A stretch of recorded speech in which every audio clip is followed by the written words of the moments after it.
Assalamualaikum warahmatullahi wabarakatuh. Alhamdulillahirabbil alamin. Wassalatu wassalamu ala asrofil anbiya'i wal mursalin Sayyidina wa maulana Muhammadin wa ala alihi wa sahbihi ajmain. Salam rahayu, salam sejahtera untuk kita semuanya dimanapun berada. Salam, Om Swastiastu, Namo Buddhaya, salam kebajikan, Wei Dedang Tien.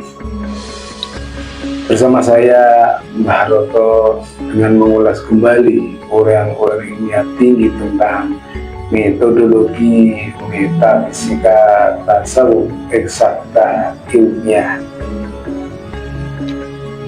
Sering kami sampaikan bahwasannya ini adalah tentang praktek metodologi coding. Jadi berbeda dengan kajian yang lainnya yang hanya membahas tentang pengetahuan teori yang didapatkan dari literasi atau membaca sekolah dan sebagainya. Sedangkan ini adalah kaji tentang bagaimana cara kita berpraktek di dalam beribadah. Yang ini adalah khususnya adalah bagaimana caranya berpraktek agar kita mengenal Tuhannya terlebih dahulu. Karena ini adalah awal-awal kewajiban manusia di dalam beragama dalam mengenal Tuhannya terlebih dahulu. Nah, di akhir zaman ini sangat sedikit sekali orang yang membahas tentang bagaimana cara mengenal akan Tuhannya. Makanya kami sampaikan dengan bahasa narasi ilmiah. Nah, ilmiah ini bukan serta-merta asal-asalan ilmiah, tetapi ini seperti halnya yang disampaikan oleh Nabi bahwasanya al-aslamu ilmiun wa amaliyun ya'lu wa la yu'la alai. Nah, dengan begitu kami pun menyampaikan dengan bahasa yang sangat ilmiah, nalar logis agar bisa tergambarkan untuk bisa dipraktekkan. Jadi visi misi kami itu sangat sederhana, yaitu membaiatkan sebanyak-banyaknya orang agar bisa beribadah dengan mengenal Tuhannya. Itu saja. Nah, sebagaimana yang kami sampaikan bahwasannya manusia diciptakan di alam dunia ini tidak lain hanya untuk beribadah. Tetapi realitasnya seperti yang kita lihat, bagaimanakah caranya beribadah dengan kesibukan yang sangat luar biasa. Bahkan ibadah ini hanya tambal butuh saja. 1 kali 24 jam, berapa kali kita menghadap ke Tuhannya. Nah, padahal kita itu harusnya hanya untuk beribadah, tidak untuk yang lainnya. Apakah semua kegiatan yang kita kerjakan ini sudah bernilai ibadah? Belum tentu. Nah, sedangkan kewajiban orang beribadah itu hanya ditujukan kepada orang-orang yang telah beriman. Sedangkan kami menggarisbawahi bahwasanya orang yang beriman adalah orang yang telah mendapatkan nur iman dan nur kitab, itu di Asy-Syura 52.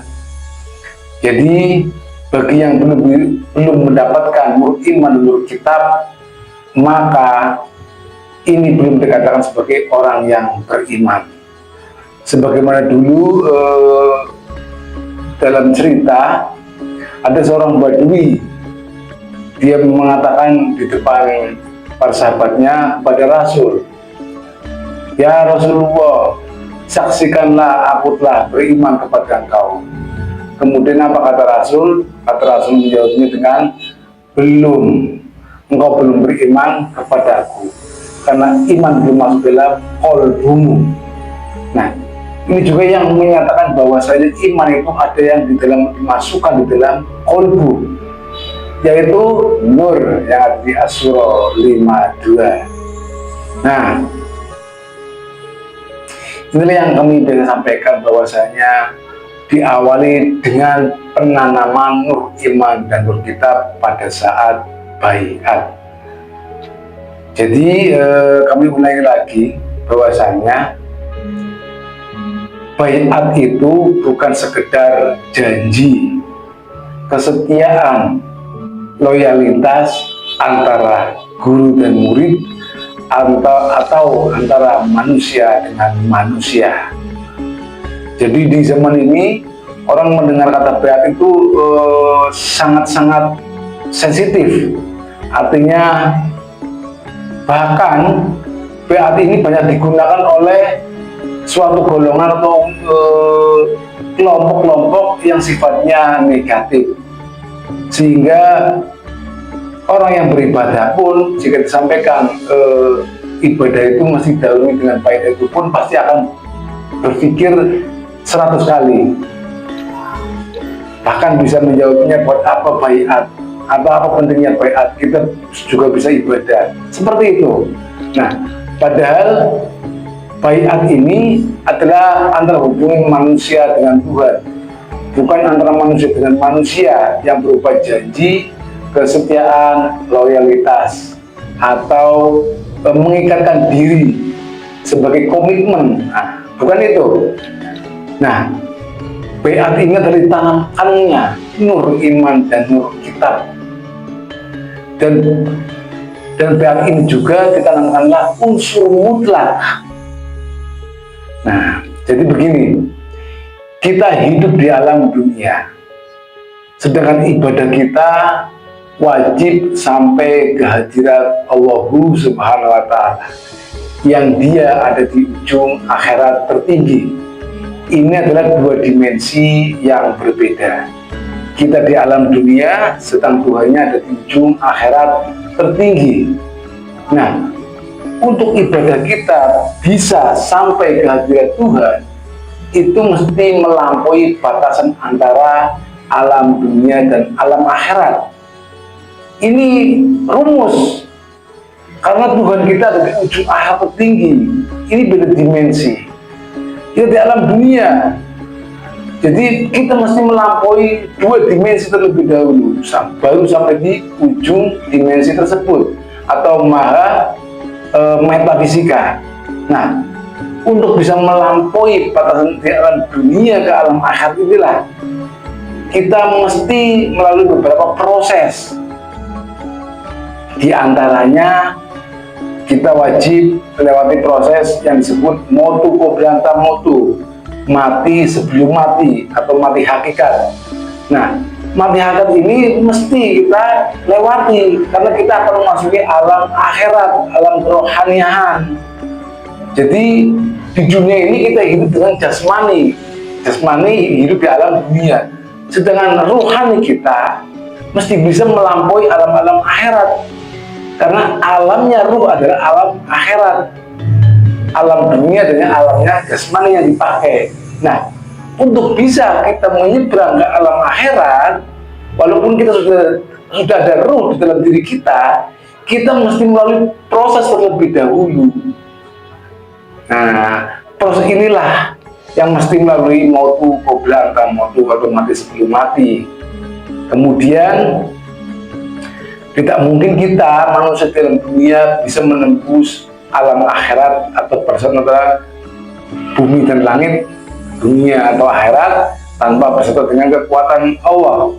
Nah, artinya jika Allah itu maha mutlak, maka kekuatan yang turun dari Allah adalah unsur yang mutlak. Nah, unsur mutlak ini yang mesti kita gandengkan. Dengan demikian, untuk bisa sampai ke hadirat Tuhan itu mesti menggandeng dengan unsur mutlak, yaitu nurnya.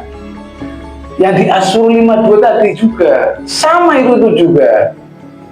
Nah, nur yang turun dari batas itu adalah nur yang mutlak. Kalau turun dari batas yang maha mutlak, manusia adalah relatif.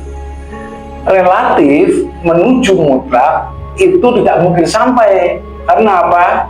Relatif itu bertolak belakang dengan mutlak. Nah, agar sampai mutlak atau tak terhingga, relatif wajib menggandeng unsur mutlak, baru sampai limit mutlak. Itu rumus, jadi nggak bisa dibantah.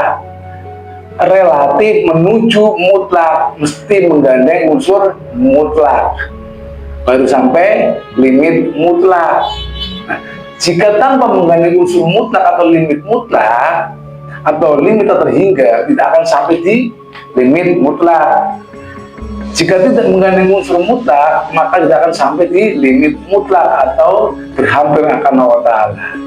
Nah, itulah pentingnya baiat. Baiat itu hubungan antara manusia dengan Tuhannya, agar kita bisa mengenalnya, beribadah kepadanya. Seperti itu.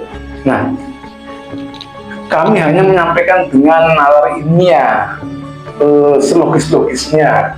Kemudian selanjutnya itu bukan kewajiban kami yang memahamkannya. Jadi walaupun visi misi kami berusaha membaiatkan sebanyak-banyaknya orang, tetapi baiat itu tidak mudah karena mesti melewati 3 kriteria. Sebagaimana di Asy-Syura 52, dan demikianlah kami wahyukan kepadamu nur atau ruh Al-Quran yang sebelumnya engkau tidaklah mengetahui apa itu nur kitab dan apa itu nur iman. Artinya kita itu nggak ngerti apa itu iman dan tidak beriman. Kemudian kami jadikan nur tersebut sebagai petunjuk kepada sebagian di antara hamba-hambaku yang kami tunjuki, kami kehendaki dan juga menghendakinya. Jadi 4 kriteria inilah yang masih dilewati. Apakah engkau bagian daripada hamba-hamba Allah? Apakah engkau bagian dari yang ditunjuki oleh Allah Ta'ala? Apakah engkau bagian yang menghendakinya? Dan ini merupakan jalan yang lurus bagi dirinya. Nah, walaupun kami jelaskan dengan terang benderang, dengan rumus, dengan hukum, dengan narasi ilmiah, tetapi jika tidak bisa melewati 4 kriteria tadi, tidak mungkin bisa untuk berizki baiat. Jadi baiat ini bukan baiat sembarangan antara manusia dengan manusia. Ini adalah penanaman nur iman dan kitab agar diri ruhani manusia ini bisa berhampir dengan maha ruhani. Ini adalah praktik ibadah dari sisi ruhaninya. Tetapi jika ruhaniah kita telah aktivasi dan bisa beribadah di alam akhirat, karena kita masih dalam badan hidup, maka jasmani kita pasti ngikut di dalam bimbingan ruhani kita yang bersumber dari guru ruhani dan Allah Subhanahu wa Ta'ala. Jadi ruh ini mesti menjadi pembimbing dari jasmani kita.